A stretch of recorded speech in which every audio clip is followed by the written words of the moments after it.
Assalamualaikum warahmatullahi wabarakatuh. Waalaikumsalam warahmatullahi wabarakatuh. Bagaimana kabarnya hari ini? Baik, alhamdulillah. Baik, kita mulai pelajaran. Alangkah baiknya kita berdoa dulu ya. Siapa mau memimpin doa? Ya, betul, silakan. Perhatian, satu.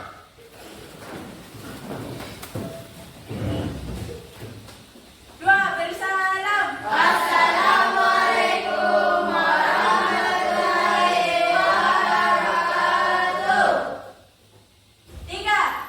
Bismillahirrahmanirrahim. Alhamdulillahi rabbil alamin. Ar-Rahmanir-Rahim. Maliki yaumiddin. Iyyaka na'budu wa iyyaka nasta'in. Ihdinas siratal mustaqim. Siratal ladzina an'amta 'alaihim ghairil maghdubi 'alaihim waladdallin. Amin. Bismillahirrahmanirrahim. Rabbi silni ilman warzuqni fahman. Ya Allah, tambahkanlah ilmu Quran, berilah kami pemahaman yang luas. Amin. Baik, kita akan mengabsen dulu ya, mengecek kehadiran anak sekalian. Hadir semua? Hadir, Pak. Alhamdulillah, kalau begitu hadir semua, kita akan mulai pelajaran. Semua berdiri dulu, nak. Kita akan melakukan speaking ya. Kalau Bapak bilang cek, tepuk satu kali. Kalau Bapak bilang boom, tepuk paha ya, satu kali. Kalau Bapak bilang tes, bilang yes, yes, yes. Oke. Cek, cek, cek. Boom, boom, boom. Tes. Yes, yes, yes. Oke. Siapa yang masih ingat materi pembelajaran kita yang kemarin? Saya, Pak. Oke, berdiri nak. Luas persegi. Bagus, luas Segi. Ada lagi yang masih ingat? Saya, Pak. Tarzan. Jadi segitiga berdasarkan besar sudut. Bagus, beraplos. Jadi yang dipaparkan temamu itu sudah benar. Yang pertama kita belajar kemarin itu adalah luas persegi. Yang kedua jenis segitiga berdasarkan sudutnya. Baik. Yang ada yang tahu apa itu teorema Pythagoras? Saya, Pak. Teorema Pythagoras itu mempelajari segitiga. Bagus. Kemudian kenapa disebut teorema Pythagoras? Siapa yang mau? Oke, pilih. Orang yang menciptakan rumus. Orang yang menciptakan rumus. Bagus, beraplos.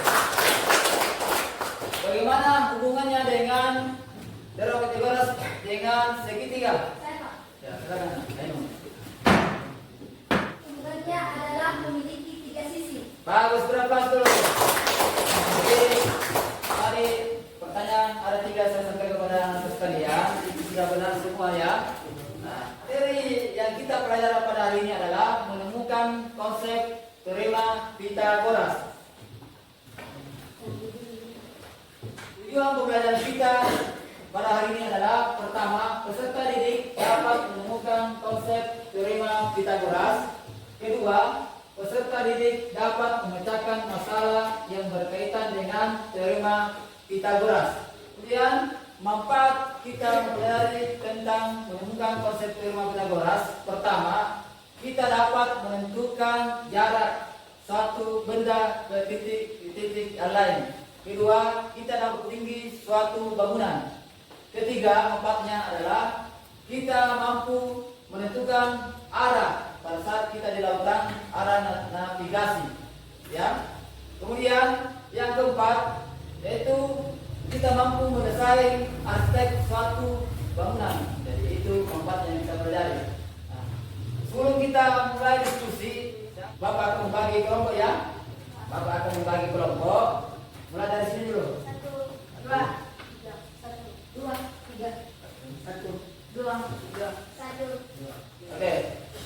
Jadi nomor 1 gabung dengan nomor 1, nomor 2 gabung dengan 2, 3 dengan 3.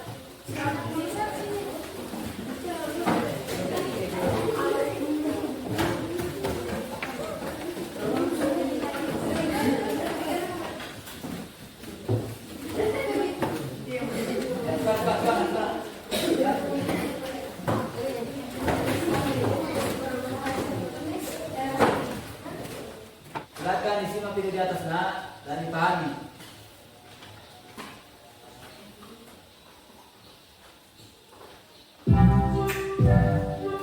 Halo teman PC, kalau ngecek video ini pasti kalian mau tahu lebih lanjut apa yang dimaksud dengan teorema Pitagoras. Sebelum mulai, kita dengerin cerita dulu ya tentang asal-usul teorema Pitagoras. Ternyata teorema Pitagoras sudah dibuktikan sejak lama sekali. Menurut catatan sejarah, di antara tahun 1900 hingga 1600 sebelum Masehi, suku Babilonia sudah berhasil menemukan 3 kombinasi angka triple Pitagoras. Mereka mencatat penemuan itu di 4 prasasti yang ditemukan di daerah Irak. Setelahnya, teorema ini juga ditemukan secara terpisah oleh bangsa Mesir, India, dan China kuno juga loh. Wah, kenapa ya orang-orang zaman dulu perlu tahu teorema Pitagoras? Oh, ternyata karena memang banyak kegunaannya dalam hari-hari.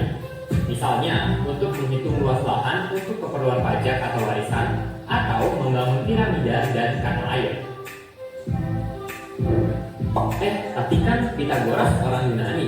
Kenapa teoremanya bukan atas nama orang Babilonia ya? Ya, Pitagoras memang seorang filsuf dan matematikawan asal Yunani yang hidup sekitar tahun 600-an sebelum Masehi. Ia dilahirkan ratusan tahun setelah adanya prasasti peninggalan suku Babilonia itu.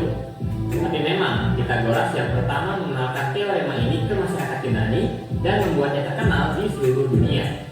Karena itu, sekarang semua orang mengetahuinya dengan nama teorema Pitagoras, walaupun bukan ia yang pertama kali menemukannya. Nah, sekarang kita bahas ya teoremanya di seri video Serba Tahu kali ini. Apa yang dimaksud dengan teorema Pitagoras? Teorema Pitagoras menggambarkan hubungan antara panjang sisi-sisi segitiga siku-siku. Tepatnya, ia adalah suatu aturan matematika yang dapat digunakan untuk menentukan panjang salah satu sisi dari sebuah segitiga siku-siku. Ingat ya, teorema Pitagoras hanya berlaku untuk segitiga siku-siku, yaitu segitiga yang salah satu sudutnya 90 derajat. Teorema Pitagoras menyatakan bahwa dalam suatu segitiga siku-siku, jumlah kuadrat dari sisi-sisi yang saling tegak lurus sama dengan kuadrat dari sisi miringnya.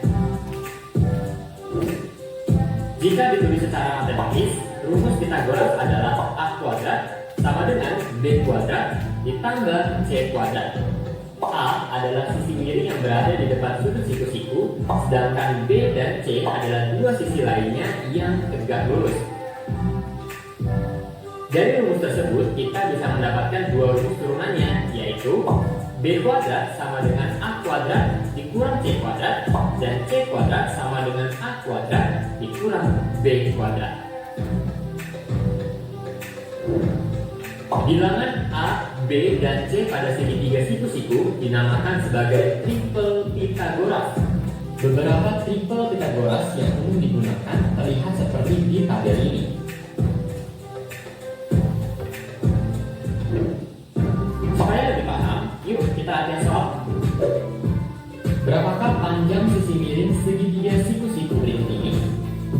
Sisi yang ditanyakan adalah sisi miring.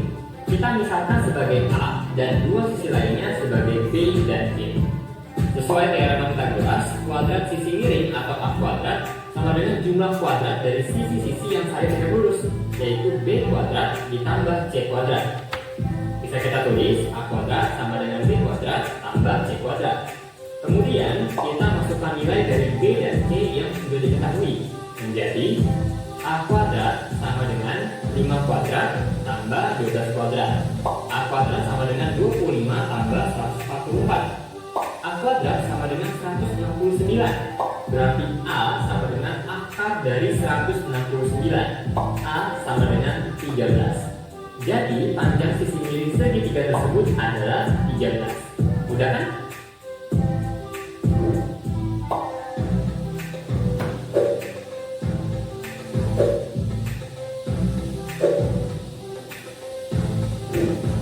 Teorema Pythagoras dapat digunakan untuk menentukan jenis segitiga.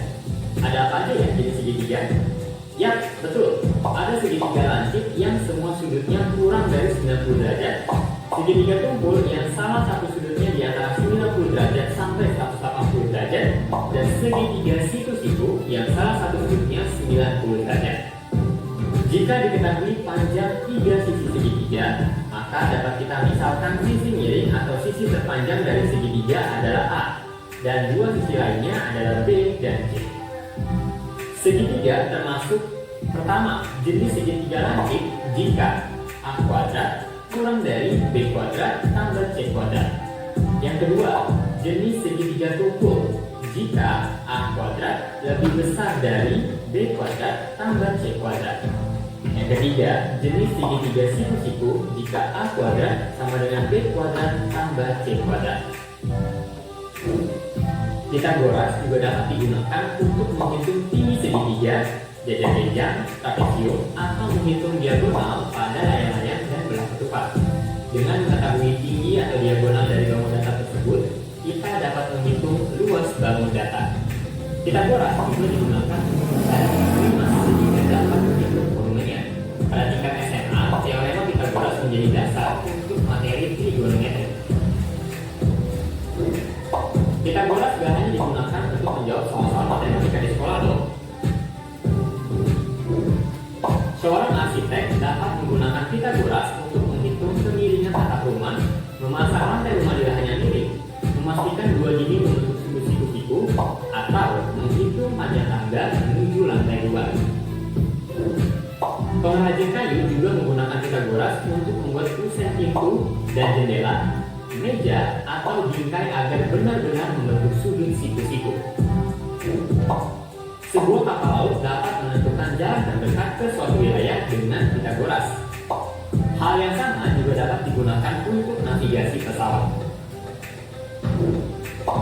Ketinggian gedung dapat dihitung dengan rumus Pythagoras. Dengan cara yang sama, kita juga dapat mengukur tinggi pohon, menara, dan tebing. Wah, ternyata banyak ya kegunaan dari Pythagoras.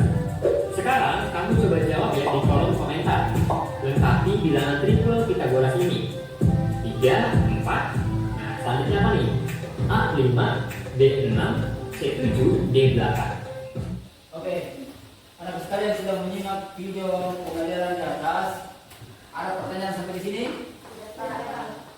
Jadi, tadi kan sudah dilihat dan simak videonya ya. Di tangan Bapak ada modul dan LKPD yang kalian kerjakan dan saya akan bagikan per kelompok. Waktunya sampai 20 menit mengerjakan ya per kelompok. Setelah itu sudah mengerjakan persentase masing-masing kelompok ya Naya.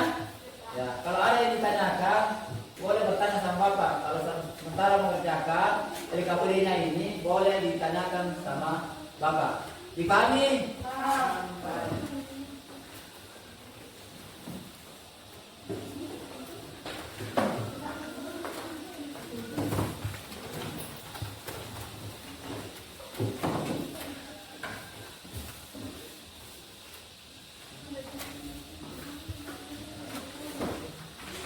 Silakan mengerjakan sesuai dengan kelompoknya masing-masing.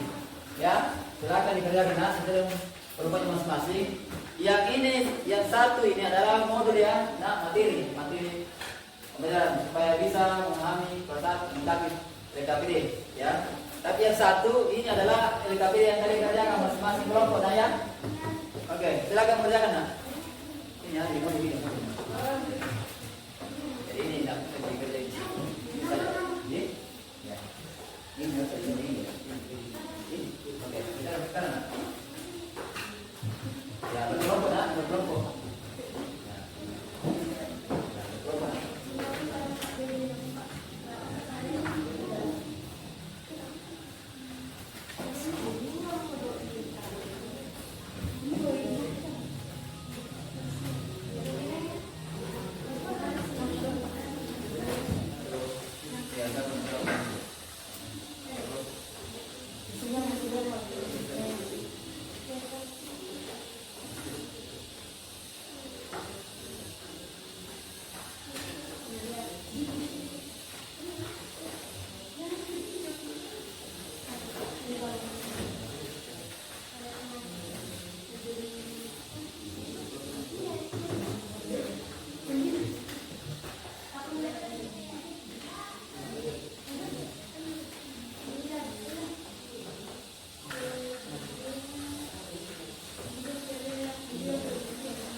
warahmatullahi wabarakatuh.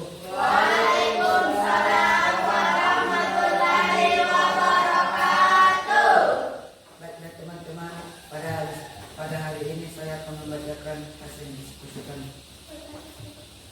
Kelompok 1, Ketua Irsyad, anggota Safira Aisyah Ardi. Tentukan hasil akar pangkat 2 berikut. Akar 25 sama dengan 5 karena 5 kali 5 sama dengan 25. Contoh soal berikut ini.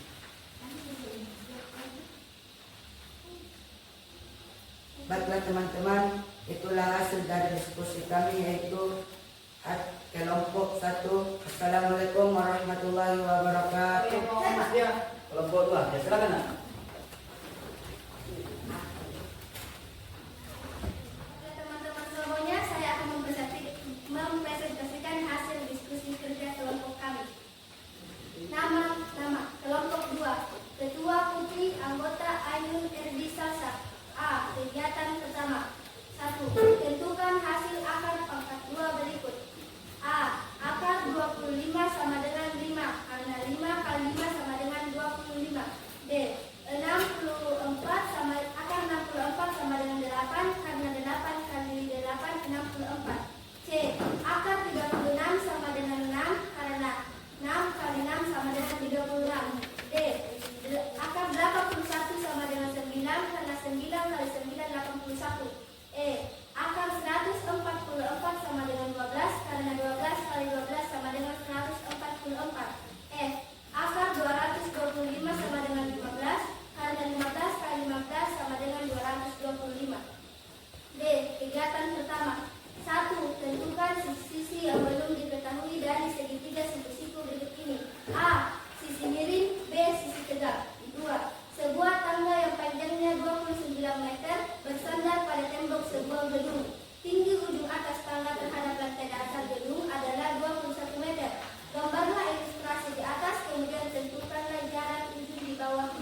diskusi kami.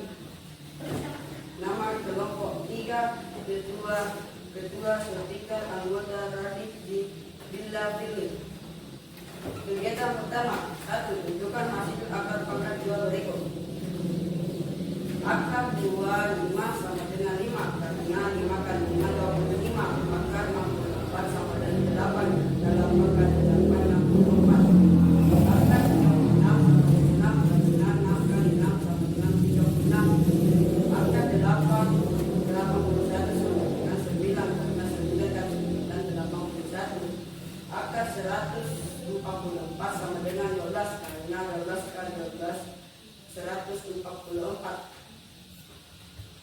Akar 225 sama dengan 15, karena 5 kali 5 sama dengan 225. Kegiatan pertama, 1. Tentukan sisi-sisi yang perlu diketahui dari indikasi siku-siku berikut. Siku-siku sama dengan jumlah dari kuadrat masing-masing siku-siku. Sekianlah dari hasil diskusi kami. Assalamualaikum warahmatullahi wabarakatuh.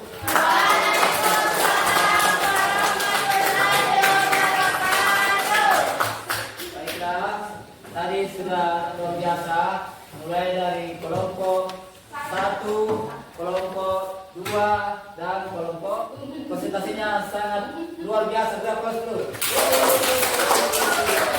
Kelompok 2 juga sangat luar biasa. Kelompok 3 sangat biasa. Sampai sekarang ini luar biasa presentasinya. Ada yang ditanyakan terkait tadi dipresentasikan? Tidak ada? Tidak. Oke, ini ada sebuah pertanyaan refleksi untuk kalian tentang pembelajaran pada hari ini.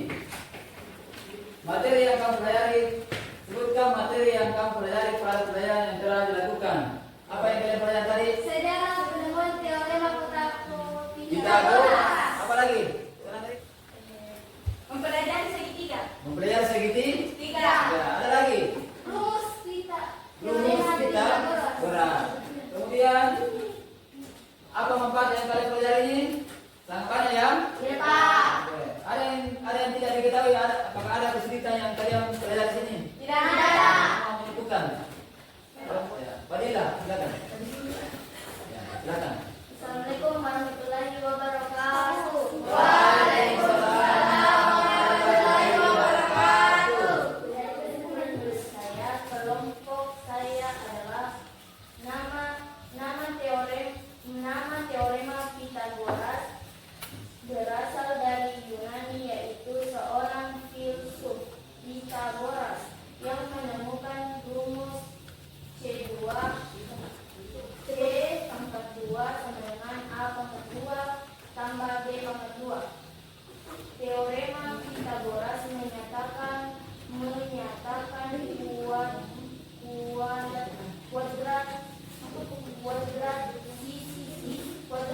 sisi miring pada segitiga siku-siku sama dengan jumlah dari kuadrat masing-masing sisi siku-sikunya. Beri aplaus untuk kelompok 3. Baiklah, tadi sudah masing-masing menyimpulkan tentang kalian pelajari mulai dari awal sampai akhir ini. Sekarang ini Bapak akan memberi suatu reward kepada kalian, sebuah prestasi penghargaan kepada kalian. Tadi masing-masing kelompok sudah luar biasa dengan percaya diri mempresentasikan hasil diskusinya tentang menemukan konsep teorema Pythagoras. Beri aplaus untuk kelompok 1. Kelompok 2 juga luar biasa sudah memaparkan dan menyebutkan tadi tentang konsep teorema Pythagoras. Beri aplaus dulu. Kemudian kelompok 3 sangat luar biasa, kepercayaan diri sangat bagus dan menyimpulkan tadi dengan baik. Beri aplaus dulu. Ada yang ditanyakan sebelum kita mengakhiri pembelajaran ini? Materi selanjutnya yang kita pelajari adalah tulisnya. Materi selanjutnya yang kita pelajari yang kita pelajari ditulis. Kebalikan Pitagoras, ya. Kebalikan teorema Pitagoras, ya. Ya, materi yang kita pelajari sebelumnya adalah kebalikan waktu dan materi kita pelajari sudah selesai. Siapa yang memimpin doa sudah belajar? Siapa? Putri silakan. Yang lain ya disimak dan ikuti ya teman-temanmu.